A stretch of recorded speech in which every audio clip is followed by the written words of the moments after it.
Hey everyone, and welcome to Unbillable Hours, this new episode, which I think you'll find is a special one, full of valuable insights. We are talking to Eric Schaeffer, who used to be a senior managing director with Accenture until recently. Both Ash and I had the pleasure of working with Eric, and so we sort of went back to him to ask for his insights, his view on marketing and how to work with marketing if you're a business leader in a firm. So there'll be tons of interesting insights in this conversation.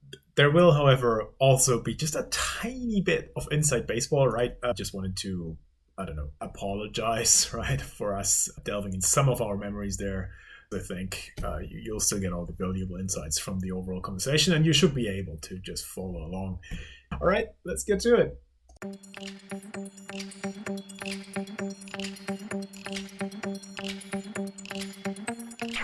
From the home offices of Ash and Flo, this is Unbillable Hours, a podcast about professional services marketing. Stick around to listen to our insights, tips, and best practices to improve your firm's marketing and even your career.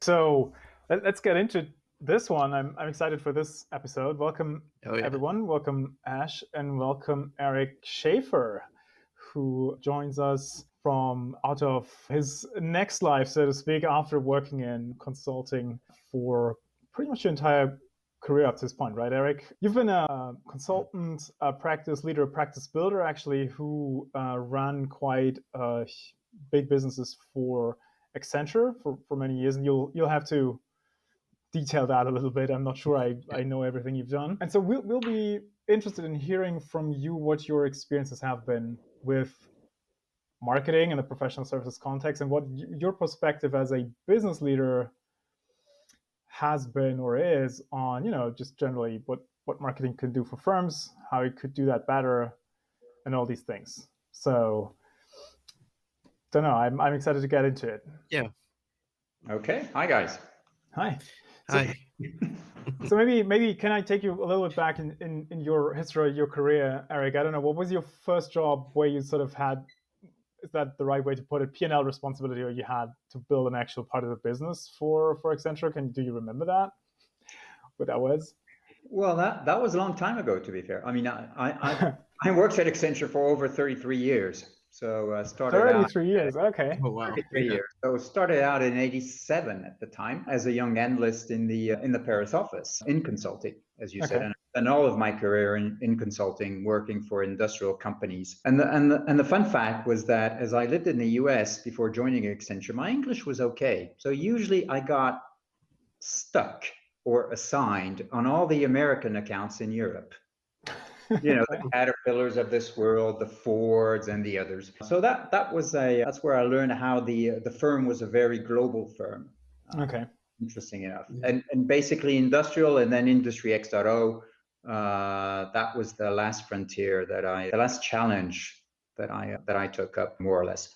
Always for the products operating group. So, and really P&L responsibility, I think that started off when I took the client service group. I can't even remember when that was.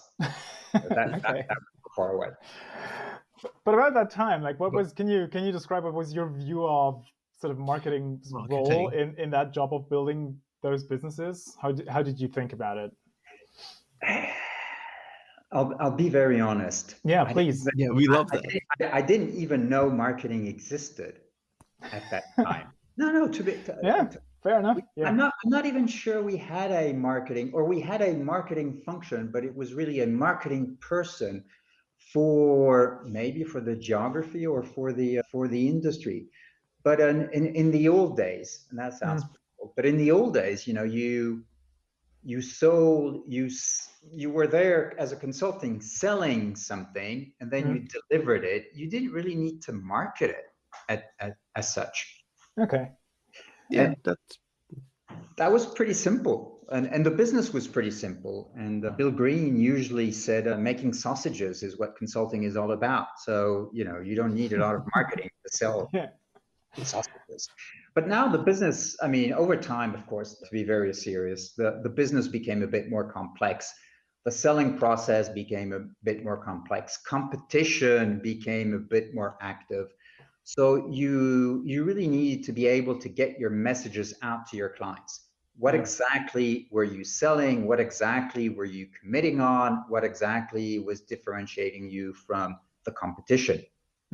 And I think that is what marketing is all about. It is really helping the consultants or the consulting practice getting, I was going to say simple messages, but getting messages out to the market, our clients, that they understand, which is honestly not what consultants do. So it's really having somebody that understands what you do, understand what the client wants or the market wants, and making the link between the two. And I think that was, for me, that is what marketing was all about and what I was expecting from the marketing function. Okay. So it's almost like sorry, Ash, you go. No, and I was just going to say, did they deliver at the start when you started like connecting with them? Like, because one of the big issues is the whole ambiguity, and we completely agree with you in that it is about simple messages, simple messages about complex things. And did you find that it was a bit of a challenge, or like trying to explain to them?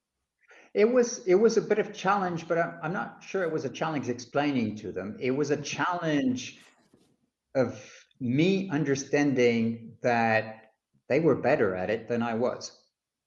Okay, interesting.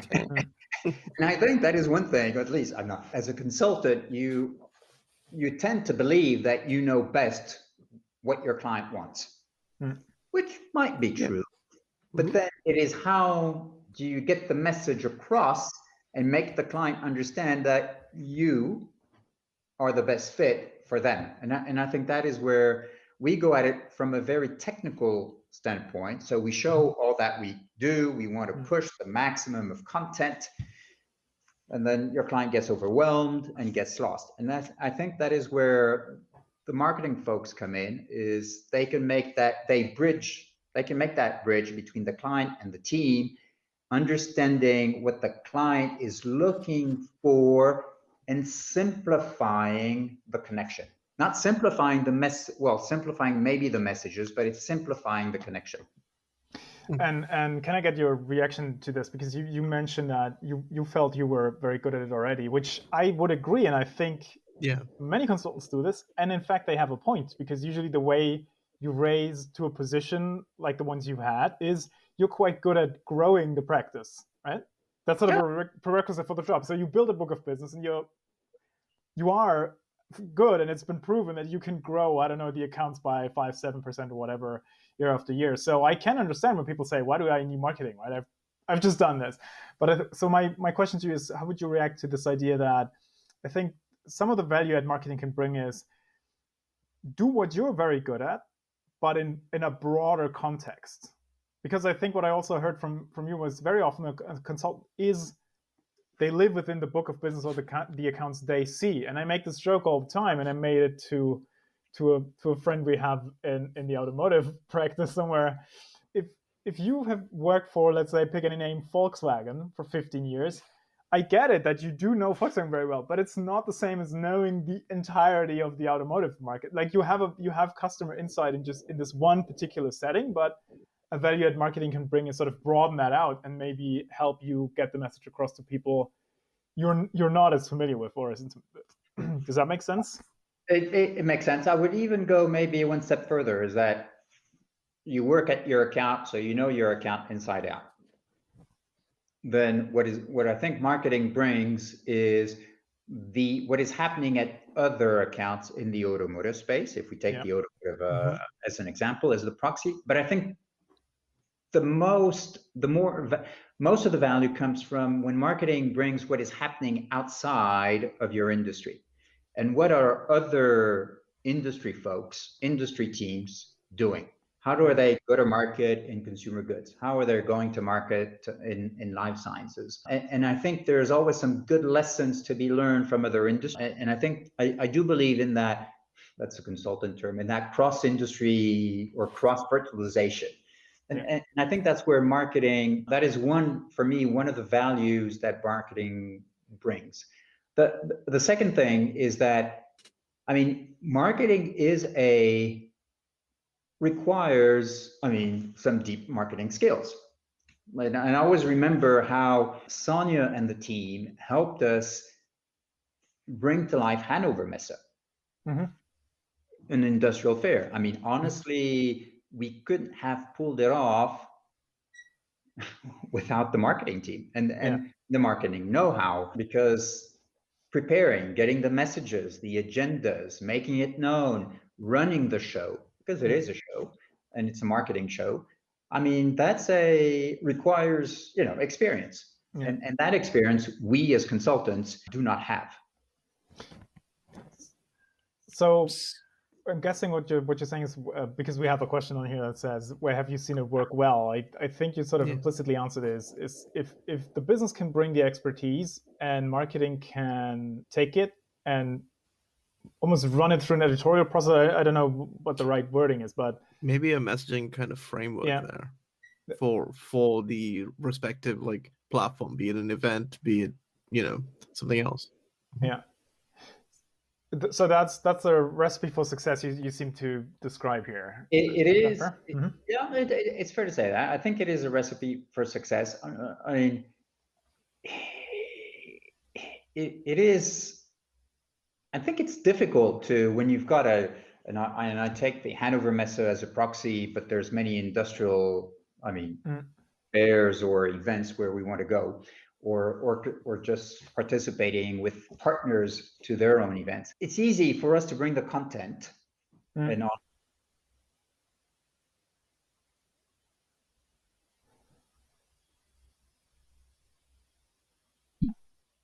What is the right content? Yeah. And how to make sure that this content impacts the client. And I think that was all, for example, that was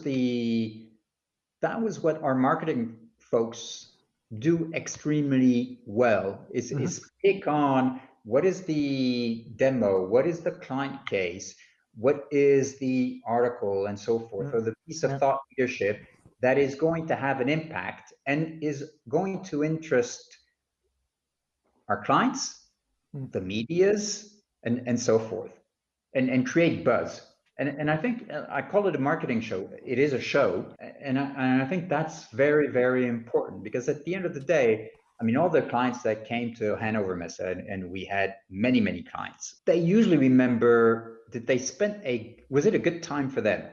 Yeah. That's usually what and a good time doesn't mean have a drink and a nice conversation. Did they learn something? They might not remember what they learned.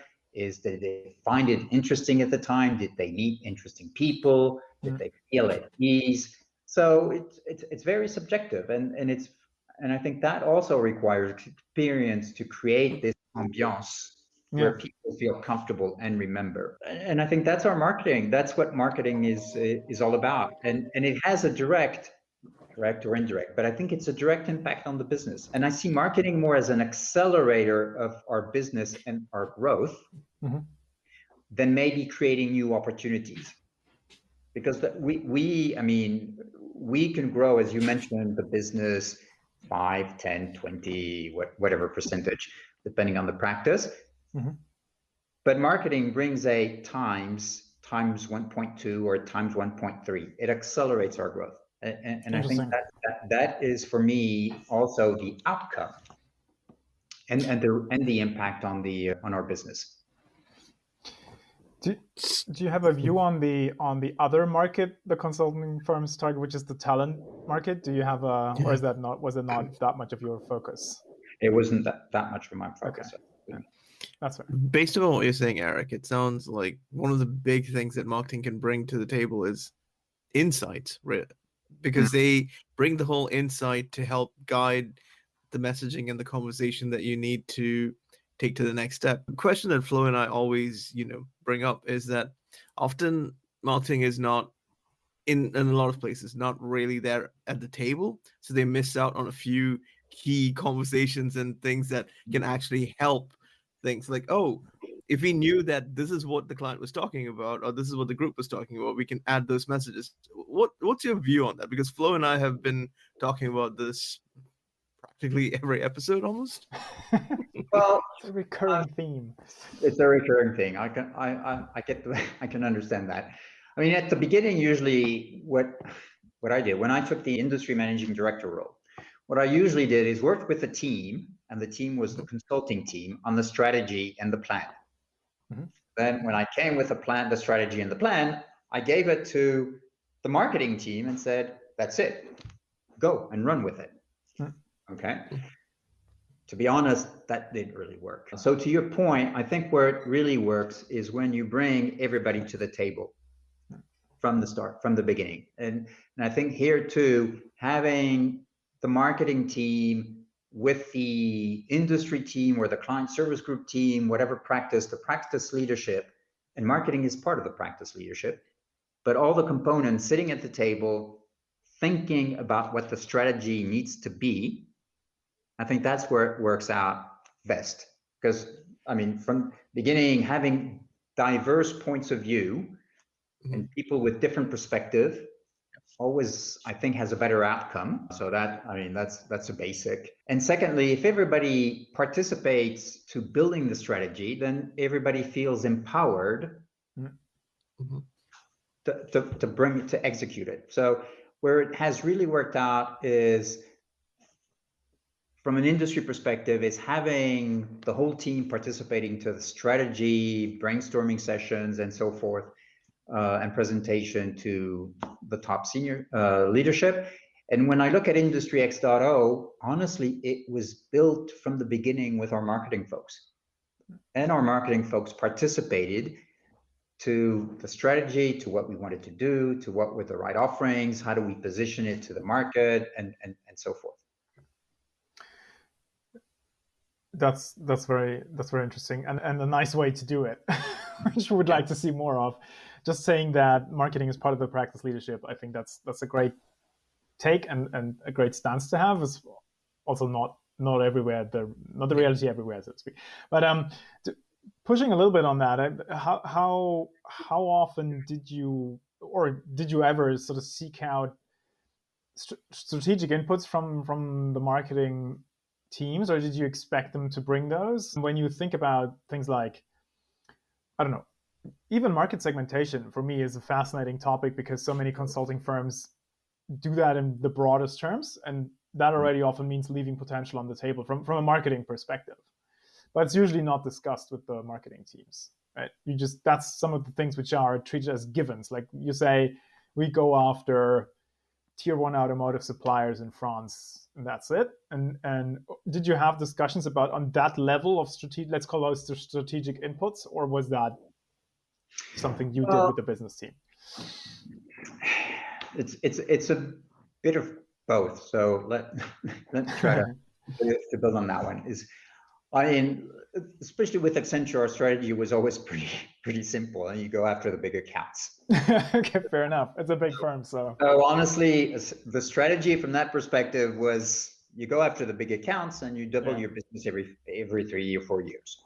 That's a basic strategy. I think where marketing really helped from a strategic standpoint is when you decide to go, maybe look at the tier 1 automotive suppliers, which you mentioned, which are not very big account. So you don't go after them one by one, versus where you've got a specific strategy to penetrate that account. When you look at the tier 1s or the lower end of the G2000, G5000, then you go at these accounts through a more programmatic approach. Yeah. You've got a few offerings, and you position these offerings at all of these accounts. And I think this is where marketing really can play a strategic role, is in helping the practice define, how do I go about this? What are the campaigns that I launch? How do I manage the campaign? What's the content? And I think that's honestly, I see more value in marketing in helping in those programmatic campaigns than helping out in penetrating one account. Yeah, because that's much more business development sales territory, right? Where you often even drive engagement with individual people and so forth. Yeah, I would agree. And I think that even fits your expectation around marketing being the accelerator, because those types of programs you mentioned often have the higher sales velocity, right? You're more likely to close, I don't know, 6-figure deals with mid-market companies than you are getting a multi-million-dollar deal with, you mentioned Volkswagen. Yeah. Right. So that makes a lot of sense. Yeah. Sorry, Ash, did you mean to say something?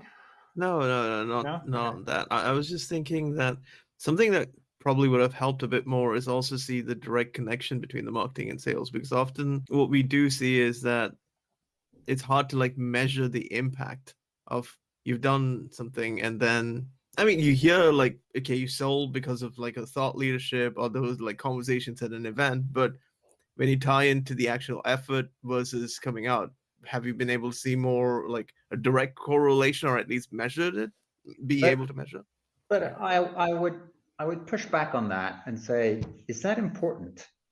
Is that really important to see the contribution, the direct contribution of marketing, the direct contribution of the consulting folks, the direct contribution of more the tech folks or the digital folks?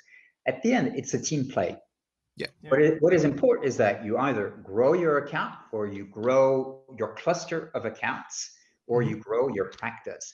Now, whether marketing contributed to 33.7% and consulting did 0.3, I mean, honestly, that's all. Oh yeah, no, absolutely, I agree with you. It is a team play. Either you grow the practice or you don't, and you grow it profitably. And if you don't grow it, then honestly, it's consulting, marketing, and all the practices didn't do their job. If completely agree. Grows, everybody did their job, and it's very difficult to sort of separate who did.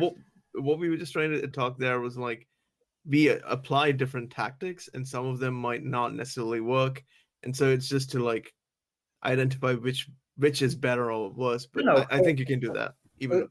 Agree. Oh, okay. From that perspective, yes. But I think even there's something to be said, and I'm getting back to this more and more. I was completely on the MarTech tech stack hype train for a bit. I'm getting back out of it, and I'm much more like, you mentioned some of this more qualitative stuff. Like if you run a major trade show, and obviously there is some look at ROI in terms of dollars and stuff probably involved, but to your point, Ash, did this work as a tactic or not? Just go and ask, the 20 clients who were there, and if they say this was great, right, that might be enough of an indicator. I say might, depending on where you work, might not be enough. But lots of these qualitative signals, right? You have a book out, like Eric did 2 of them, or you write a blog post and it gets shared, or the feedback comes back and people mention it in an email. Yeah, it's hard to put that on a bar chart, right, or something, but it's not nothing. So I think you can, even with the judging whether something works or not, I'm back again in qualitative signal territory versus going away from the MarTech stack that we've been touching on. Yeah, which is paying more of a B2B thing anyway. Paying $400K for a software solution to explain $250K of influence revenue, it just feels like a bullshit endeavor to me. But anyways, that's very interesting. I just wanted to, I'm looking at the time. I think we don't want to take up too much of your time, Eric. I don't know, do you have any, you sort of already shared your perspective about involving the entire team. Do you have any more words of advice for people who step up in roles where collaborating with marketing becomes more of their day?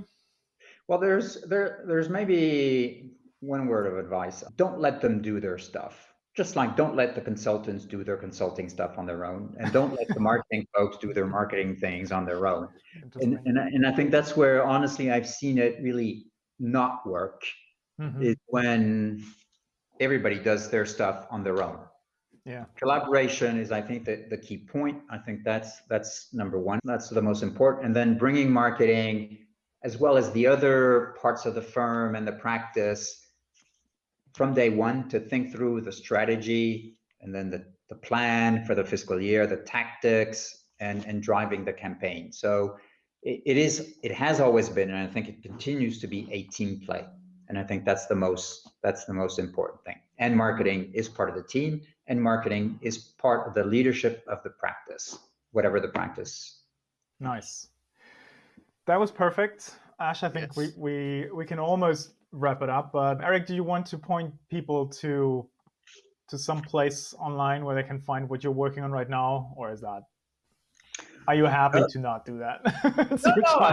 I'm more than happy to do this. I've got what is the best social network in the world if it's not LinkedIn? So this is where I am, where you can sort of see what I do. And I'm always looking for great ideas. And if you've got a great idea as a startup, you want to launch a new business, don't hesitate to knock on the door. If you've got great ideas also around Industry X.0, I'm still passionate about smart connected products and still working on the topic with a few industrial companies. Is there a third book in the making, or is that? No. Okay. I couldn't do it without marketing. So as I don't have a marketing team, I can't. No, I don't want to do that. But I'm still leveraging what I've done with the 2 books with you guys, with marketing folks, and I still have a few clients calling me up and saying, "Can you come and talk to our clients about smart connected products?" So. So I think that shows that we did something all together. That's what content does for you if it's done well. Yeah. Nice. All right. Okay. Thank you very much, Eric. That was great. Thanks for taking the time, and then best of success with your new ventures after the consulting life. Thanks for being on the show, Eric. Thank you. Thanks for asking me to share my perspective. Really enjoyed it. Thanks. Thank you. Thanks for listening to Unbillable Hours. If you want more, tune in next week. You know where to find us.